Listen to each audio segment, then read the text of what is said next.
All right, well, stocks under some pressure at the start of the trading day. Investors here looking ahead to comments that we will be getting from Fed officials later today, and also tomorrow's read on inflation. That PCE print could potentially move the market, can be a catalyst, or could really put equities under pressure. So let's talk about where valuations are today and what that tells us about the trading activity that's likely ahead for the markets. We want to bring in Scott Chronert. He is Citi's U.S. equity strategist and managing director. Scott, it's good to see you here. So the debate that most people are having on the street right now is it all comes down to the valuations of just a handful of names. S&P valuations is really front and center of that conversation. What do you think the setup looks like for the S&P at this point? So we've been using a 5,100 year-end target, Shauna, for some time now, and so we're approaching that level. The way we're characterizing this is that obviously we've had a very strong move in the broader market. It's led by several of the big seven or mag seven, however you'd like to phrase that. But we do think there's been broadening under the surface. You've had a pretty strong rally in many other sectors and stocks off of that November low, with a number of companies hitting 52-week highs up to levels we haven't seen since 2021. Now, what's been happening here in the case of the big seven, you definitely have seen an earnings tailwind that's supporting the move in that action.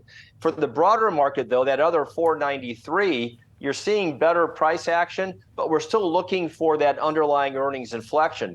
The result is that the market, whether the big seven or the other 493, are trading at valuations that are in sort of the top 10% of its last 20-year history. Bottom line, we're fairly constructive on the earnings outlook from here, but we think we're at a point where we need to buy some time for the fundamentals to grow into said valuations. Scott, we were trying to remember in our morning meeting, was it your team that came up with Mag 7, and how much longer does this kind of Magnificent 7 trade kind of still have legs, or do we need to reframe it? Do we need to retitle it?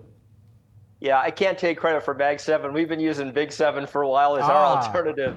But what I would say, we've been arguing for some time now that that cohort would become more idiosyncratic. They'll begin trading off of their own company-specific fundamentals, and less so as a group of seven names. You're seeing that in the year-to-date performance, and we've tried to play that via our industry group and sector weights. As an example, we're underweight autos, but we're overweight retail. We're trying to capture components within that on a more company-specific basis.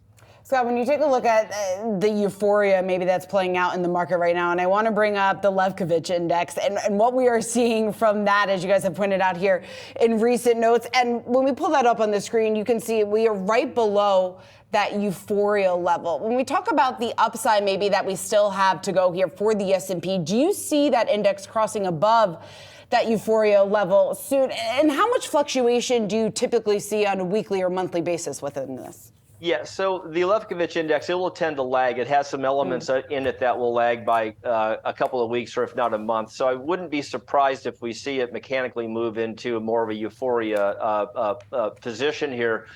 I think the way we're thinking about it is that, yes, that's a sentiment indicator. We have to be attentive to that.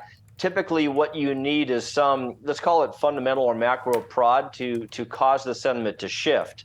That's the tricky place right now. We think we're in a very strong fundamental position in aggregate for the S&P 500. Again, we just keep coming back to this point that our fair value work suggests the S&P is a little bit stretched. As you go to heightened sentiment reasons, you just have to be a little bit circumspect here and allow for the market to digest some of these gains as fundamentals catch up with the price action.